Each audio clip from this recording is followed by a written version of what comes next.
將臨期靈修默想資料，由基督教香港崇真會培訓部提供。日期2025年12月12日，第13天。主題悔改。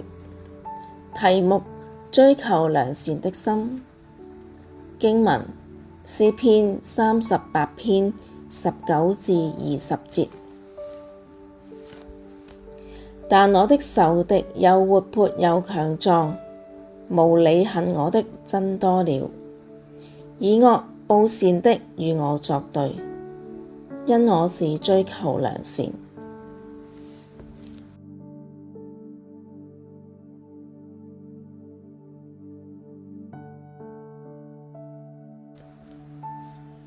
大衛喺誠懇認罪之後，再一次向神陳述自己非常惡劣嘅處境。佢話：我嘅仇敵又活潑又強壯，甚至其中有佢善待過嘅人，都對佢唔友善，並且越嚟越多。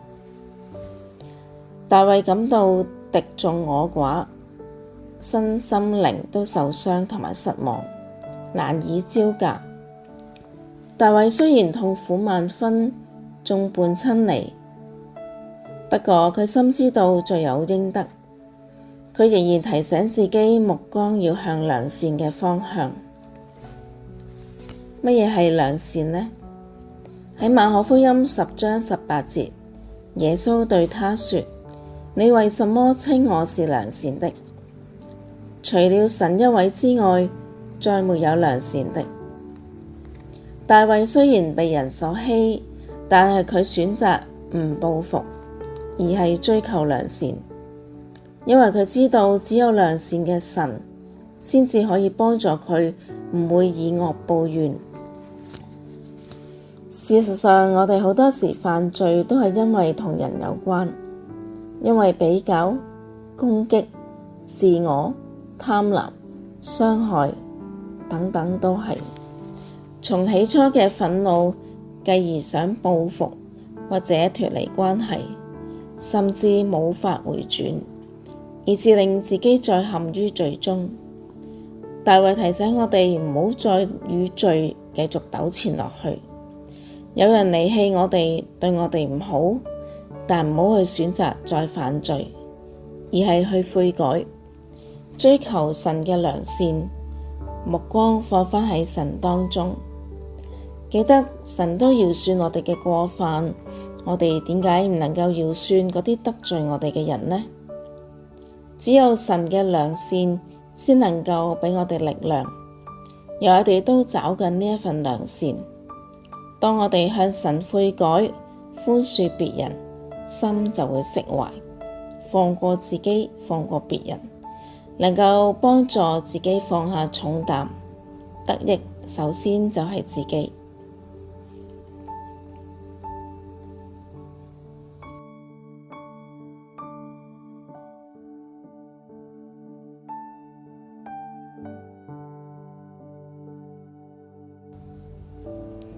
默想問題：你願意悔改，追求良善嘅心，就能夠有寬恕別人嘅量度。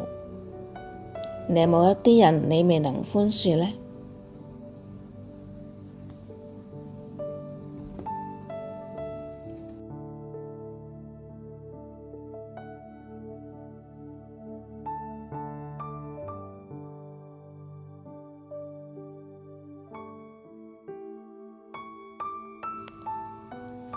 我哋一齊祈禱，求主讓我哋有一個追求良善嘅心，學像神嘅樣式去愛得罪我哋嘅人。